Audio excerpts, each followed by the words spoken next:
मैं सिंसियरली ये वीडियो बाहर बनाना चाह रहा था, but this is how outside looks like.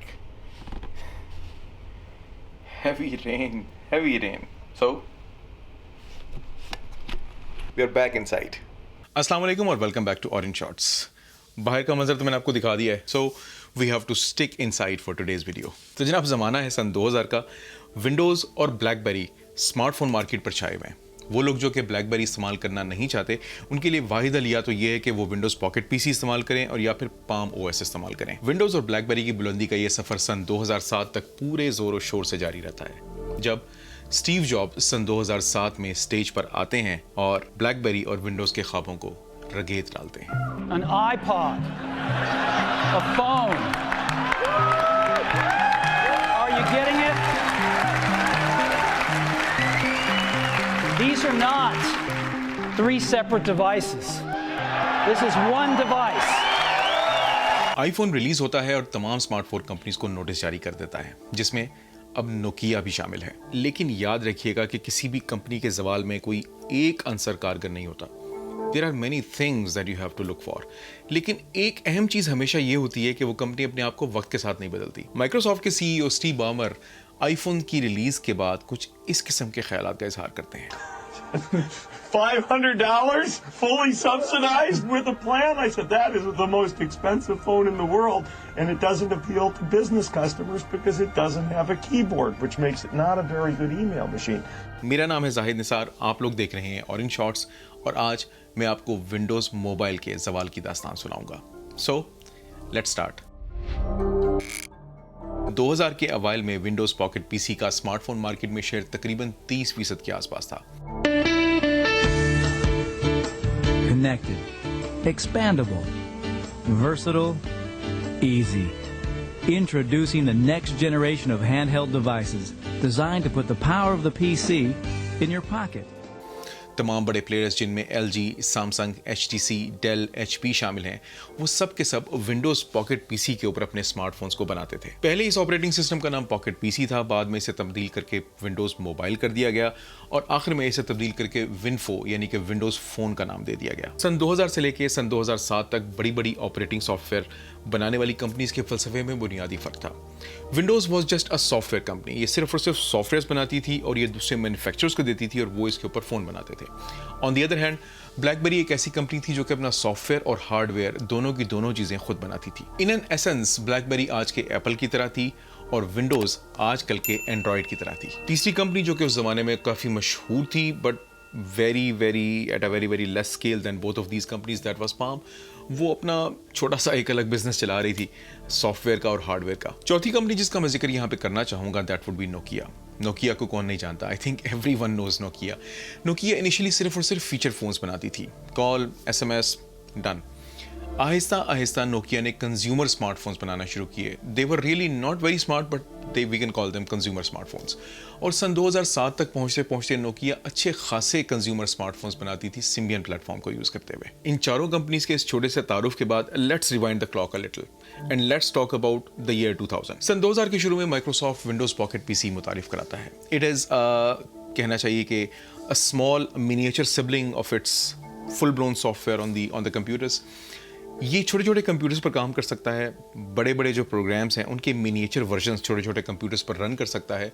Even Windows media player भी मिनिएचर शक्ल के अंदर पॉकेट पीसी के अंदर मौजूद है. इसी ज़माने में Compaq, Dell, HP, Samsung, LG इन सब ने मुख्तलिफ साइज़ के और मुख्तलिफ अशकाल के बहुत सारे पॉकेट पीसीज बनाए. सन 2003 में बढ़ती हुई मोबाइल फ़ोन मार्केट को देखते हुए विंडोज़ ने पॉकेट पीसी को अपडेट किया. उसे इस काबिल बनाया कि वो अब मोबाइल फ़ोन यूज़र्स की ज़रूरियात को भी पूरा कर सके और अब उसे पॉकेट पीसी की बजाय विंडोज़ मोबाइल कहा जाने लगा. विंडोज़ मोबाइल आहिस्ता आहिस्ता चलते चलते एक बहुत बड़ा ऑपरेटिंग सिस्टम बन गया और तकरीबन 30% स्मार्टफोन्स उस जमाने में विंडोज़ मोबाइल इस्तेमाल करते थे. जैसे आजकल के अक्सर मोबाइल फोन्स एंड्रॉयड इस्तेमाल करते हैं. लेकिन एंड्रॉयड और विंडोज़ मोबाइल में एक बुनियादी फ़र्क था. वो बुनियादी फ़र्क ये था कि विंडोज़ मोबाइल किसी भी मैन्युफैक्चरर को फ्री ऑफ कॉस्ट नहीं दी जाती थी. तमाम के तमाम मैन्युफैक्चरर्स को लाइसेंसिंग फ़ी देनी पड़ती थी जो कि $8 से लेकर $15 तक कहीं भी हो सकती थी, depending upon the manufacturer and depending upon the handset.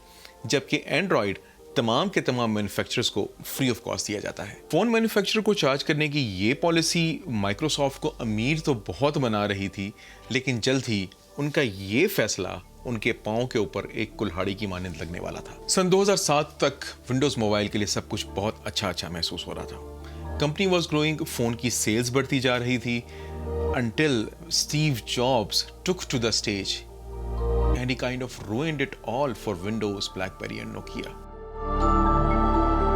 इसके तकरीबन कुछ ही अरसे के बाद वो बदनामे ज़माना क्लिप आया $500? जिसमें माइक्रोसॉफ्ट के उस वक्त के सीईओ स्टीव बार्मर आईफोन की रिलीज को तकरीबन हंसी में उड़ा रहे हैं। Microsoft never had the humanities and the liberal arts in their DNA. It was a pure technology company. And they just didn't get it. Even when they saw the Mac, they couldn't even copy it well. How dumb do you have to be to not see it once you see it, you know? लेकिन इन सब चीज़ों से मावरा Microsoft बिल्कुल भी परेशान नहीं था, क्योंकि अगर आप उस वक्त का ज़माना देखें, विंडोज़ फ़ोन की सेल्स देखें, तो विंडोज़ फ़ोन के स्मार्टफोन्स तकरीबन 42% उनका शेयर था अमेरिका की मार्केट में। और अगर इन नंबर्स को हम अपने जहन में रखें तो मेरा ख्याल है स्टीव बार्मर का यह हक बनता था कि आईफोन की रिलीज़ को वो मजाक में और हंसी में उड़ा दें, लेकिन ही फॉरगॉट टू रियलाइज कि जल्द ही आईफोन एक काबिल सताइश कुव्वत बनने वाला था। 2007 और 2008 में माइक्रोसॉफ्ट विंडोज मोबाइल 6.1 और 6.2 लॉन्च करता है और अपने ऑपरेटिंग सिस्टम को, इंटरफेस को परफेक्ट करने की कोशिश करता है। साथ ही सन 2008 में आईफोन 3G लॉन्च होता है और इसके साथ सन 2008 में एंड्रॉयड भी लॉन्च होता है। और वाज़ेह तौर पर अब यह एहसास बढ़ता जा रहा है कि स्मार्टफोन्स की मार्केट किसी और जानिब जा रही है, इन सम डिफरेंट डायरेक्शन।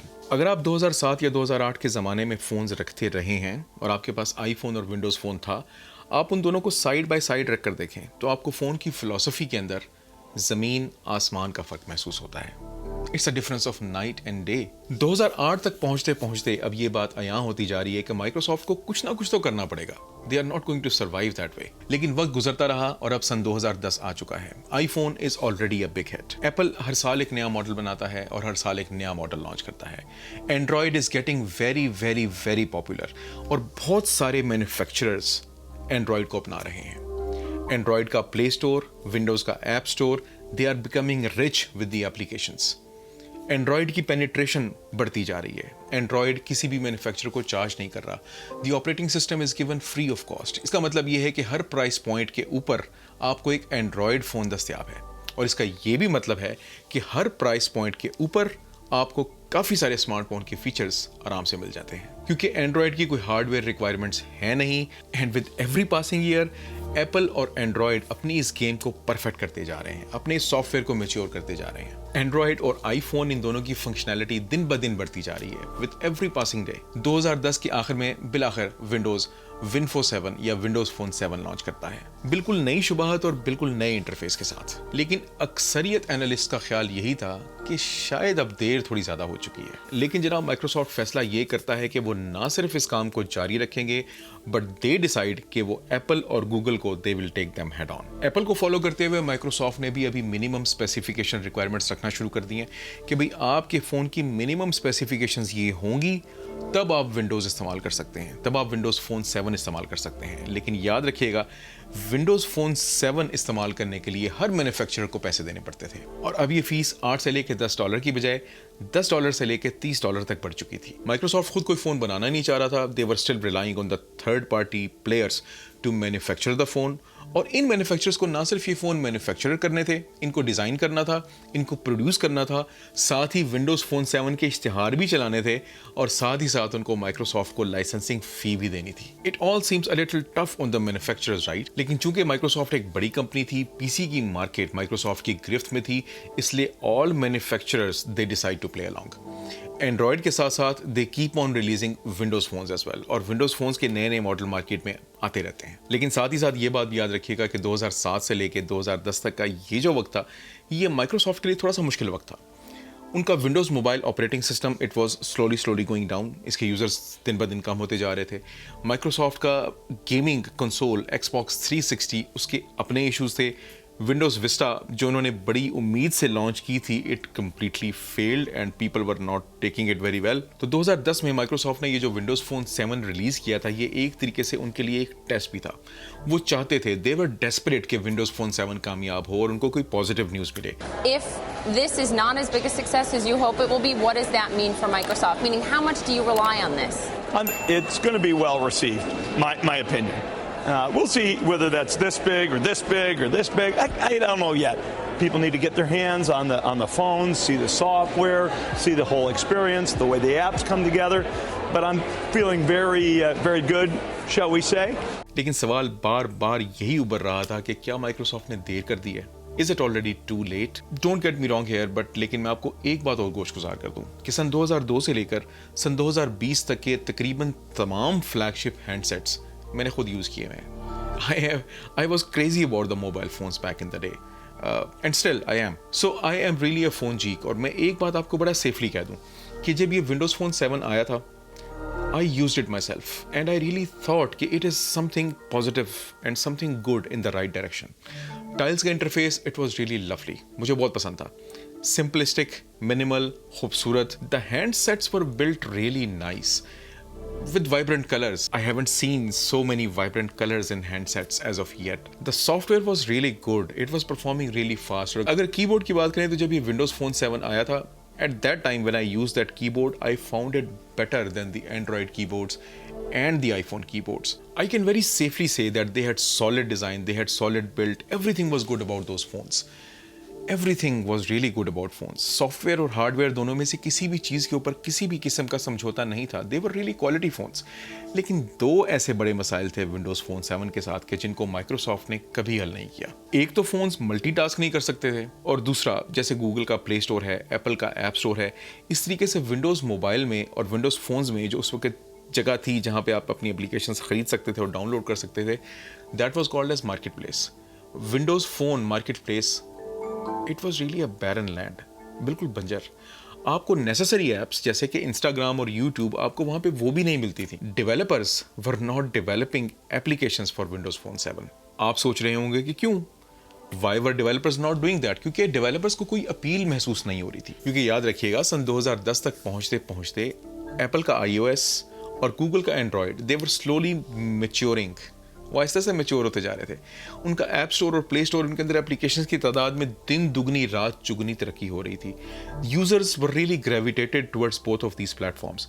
डेवलपर्स को उस वक्त कोई खास ज़रूरत महसूस नहीं हो रही थी कि वो एक तीसरे प्लेटफॉर्म के लिए एप्लीकेशंस बनाए जिसके यूजर्स भी ज़्यादा नहीं है. सो यू सी, आप इस पूरे डिलेमा को, इस पूरे अलमिया को आप समझ रहे हैं. ऐप डेवलपर्स को ज़रूरत इसलिए महसूस नहीं हो रही थी कि वो एक नए प्लेटफॉर्म के लिए ऐप्स बनाए क्योंकि इस नए प्लेटफॉर्म के यूज़र ज़्यादा नहीं थे. और नए प्लेटफॉर्म के यूज़र्स इसलिए ज़्यादा नहीं बढ़ रहे थे क्योंकि विंडोज़ फ़ोन 7 की मार्केट प्लेस बंजर थी और उसमें एप्लीकेशंस नहीं थी. लेकिन माइक्रोसॉफ्ट अपनी एग्रेसिव अप्रोच जारी रखता है. Microsoft's Windows Phone 7 platform got a big boost on Friday when Nokia said it would adopt the software as its primary smartphone OS.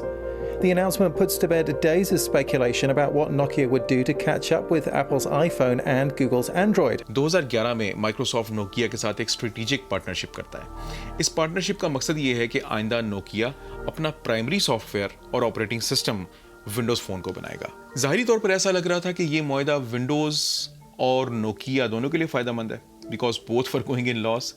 लेकिन हकीकतन यही मुआहदा माइक्रोसॉफ्ट को बहुत महंगा पड़ने वाला था. याद रखिएगा कि बाकी तमाम मैन्युफैक्चरर्स जो कि विंडोज़ फ़ोन 7 इस्तेमाल कर रहे थे उनको लाइसेंसिंग फ़ी देनी थी, मार्केटिंग के पैसे उनको खुद खर्च करने थे, फ़ोन डिज़ाइन करने के पैसे खुद खर्च करने थे, फ़ोन को डेवलप करने के लिए, मार्केट में लाने के लिए जितना खर्चा था वो सब का सब उनको खुद बर्दाश्त करना पड़ता था. लेकिन नोकिया के लिए ये तमाम उसूल कारगर नहीं थे.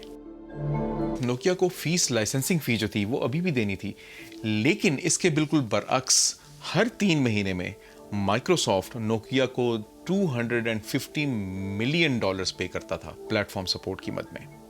$250 मिलियन एवरी 3 मंथ्स. तो डेफिनेटली इस चीज़ ने, इस स्टेप ने बाकी तमाम मैन्युफैक्चरर्स को आहिस्ता आहिस्ता माइक्रोसॉफ्ट से बदजन करना शुरू कर दिया. And slowly they started dropping Windows phone 7 from their handsets. Microsoft जितना नोकिया के करीब आ रहा था, बाकी तमाम मैन्युफैक्चरर्स माइक्रोसॉफ्ट से उतना ही दूर जा रहे थे. एक के बाद एक मैन्युफैक्चरर ने विंडोज़ फ़ोन 7 इस्तेमाल करना बंद कर दिया. 2012 के आखिर तक विंडोज़ का शेयर मोबाइल फ़ोन मार्केट में सिर्फ 2% रह गया, ओनली 2%. आहिस्ता आहिस्ता स्लोली अब ये बात आयां होती जा रही थी कि माइक्रोसॉफ्ट और नोकिया की ये जो स्ट्रेटेजिक पार्टनरशिप हुई थी, इसका वो नतीजा सामने नहीं आ रहा जिसकी उम्मीद नोकिया भी कर रहा था और माइक्रोसॉफ्ट भी कर रहा था. और फिर माइक्रोसॉफ्ट को मुश्किलात में आ घेरा। Well, Betty, through 2 world wars, the breakup of the Soviet Union, and all the subsequent recessions and disasters in between, Nokia stood by its payout. Here's what changed. Apple and Google. Although Nokia might have a 19% market share of all phones shipped in the 3rd quarter, it is in second to last place when it comes to smartphones. Nokia की stock की कीमत दिन ब दिन गिरती जा रही थी विद एवरी पासिंग डे, और अब ऐसा लग रहा था और ऐसे रूमर्स गर्दिश कर रहे थे कि अपनी आखिरी कोशिश के तौर पर नोकिया को अफ्लोट रखने के लिए शायद नोकिया विंडोज फोन के प्लेटफॉर्म को ड्रॉप कर दे और एंड्रॉयड प्लेटफॉर्म को यूज करना शुरू कर दे। लेकिन अगर नोकिया ऐसा करता है तो नोकिया का यह कदम माइक्रोसॉफ्ट के लिए जानलेवा साबित होगा, क्योंकि याद रखिएगा माइक्रोसॉफ्ट अपने आप को ऑलरेडी मुश्किल में डाल चुका था। बाकी मैन्युफैक्चरर्स विंडोज फोन 7 इस्तेमाल करना नहीं चाहते थे, और उस वक्त विंडोज फोन 7 और विंडोज फोन 8 जिन फोन्स के ऊपर था उसमें से 90% फोन जो थे वो नोकिया के थे। तो अब अगर नोकिया सडनली ये डिसीजन लेता है कि they are not going to use Windows phone 7 and they are going to use Android, तो माइक्रोसॉफ्ट का शेयर क्या हो जाएगा मार्केट में? 0%। That is how Microsoft put themselves in the trouble. तो अब अगर माइक्रोसॉफ्ट को विंडोज फोन को बचाना है तो माइक्रोसॉफ्ट को नोकिया को बचाना है, and that is exactly what they did. 2013 में नोकिया के मोबाइल फोन डिवीजन को माइक्रोसॉफ्ट ने $7.2 बिलियन के एवज खरीद दिया। $7.2 बिलियन।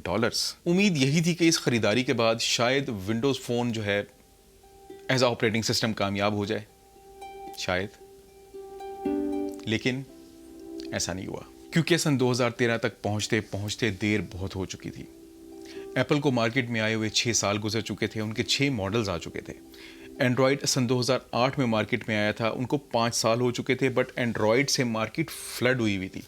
किसी भी यूज़र को ये चीज़ अपील नहीं कर रही थी कि वो बिला वजह एक नए प्लेटफॉर्म को चूज़ करें, बिला वजह वो अपने मोबाइल फ़ोन को स्विच ओवर करें एक नए प्लेटफॉर्म के ऊपर।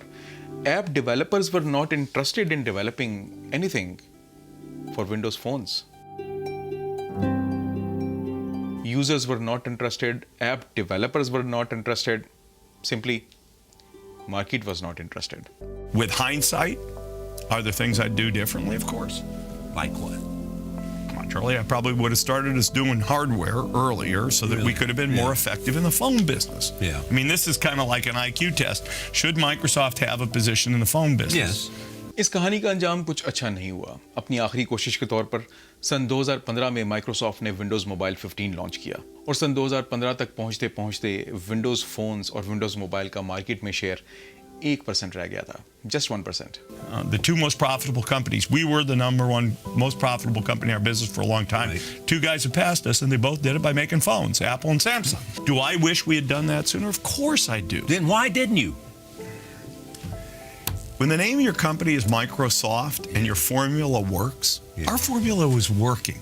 We were software guys. Microsoft इस खेल में हार चुका था। बिलियंस ऑफ डॉलर्स जो कि उन्होंने पहले नोकिया को दिए, और $7.2 बिलियन जिसमें उसने नोकिया को खरीदा, और उसके बाद मिलियंस ऑफ डॉलर्स जो कि उन्होंने ऑन टॉप ऑफ इट खर्च किए ताकि वो दोबारा इस प्लेटफॉर्म को ज़िंदगी दे सकें। ये सब चीज़ें विंडोज़ फ़ोन, विंडोज़ मोबाइल, विनफो, आप इसको जो मर्ज़ी कहना चाहें, इसको जिंदा नहीं रख सकी। वो कंपनी जो कि जदीद दौर की कंप्यूटिंग की बानियों में से एक थी, वो कंपनी जिसने PDA या पर्सनल डिजिटल असिस्टेंट की रेवोल्यूशन की बुनियाद रखी, वो कंपनी जिसके PCs तकरीबन हर घर में मौजूद थे, वो कंपनी इस नई तरह की रेवोल्यूशन में हार गई। माइक्रोसॉफ्ट मोबाइल फोन्स की दुनिया में अपना मुकाम खो चुका था। सन 2017 में आखिरकार विंडोज़ ने अपने मोबाइल फ़ोन डिवीज़न को मुकम्मल तौर पर बंद कर दिया। फ़ोन की अपडेट्स आना बंद हो गई, और उन्होंने नोकिया की परचेज को they written it off as a complete and total loss, और माइक्रोसॉफ्ट ऑफिशियली फ़ोन बिजनेस से बाहर हो गया। So I want to do something we've not done before. And I want to take a few minutes with you to talk a little bit about the future of our products. लेकिन Microsoft अब दोबारा phone business में दाखिल होना चाह रहा है। वो चाह रहा है कि इतने सारे फ़ोन्स जो कि पूरी दुनिया इस्तेमाल कर रही है, इनमें उनका भी कुछ हिस्सा हो। रिसेंटली उन्होंने फोल्डेबल फ़ोन्स लॉन्च किए हैं। The phones are made by them, but the strange part is कि the software is not made by them. They are Android based smartphones, foldable phones actually. So even though Microsoft is trying to venture back in the mobile phones market, Windows Mobile is probably dead, never to come back. तो जनाब ये थी आज की video और ये थी दास्तान माइक्रोसॉफ्ट पॉकेट पीसी की, माइक्रोसॉफ्ट विंडोज़ मोबाइल की, माइक्रोसॉफ्ट विन 4 या विंडोज़ फ़ोन की। अगर आप इसी तरह की और वीडियोस देखना चाहते हैं, किसी और प्रोडक्ट के बारे में, किसी और कंपनी के बारे में जानना चाहते हैं, it should be technical company because I am more interested in to technical stuff. तो प्लीज़ कॉमेंट्स में ज़रूर मैंशन कीजिएगा and I try my best कि मैं आपके लिए वो वीडियो बना सकूँ। अपना बहुत सारा ख्याल रखिएगा, दुआओं में याद रखिएगा। With tons of love to all of my digital family and to be digital family, take very good care of yourself. This is Orange Shorts. I am Zahid Nisar. Allah Hafiz.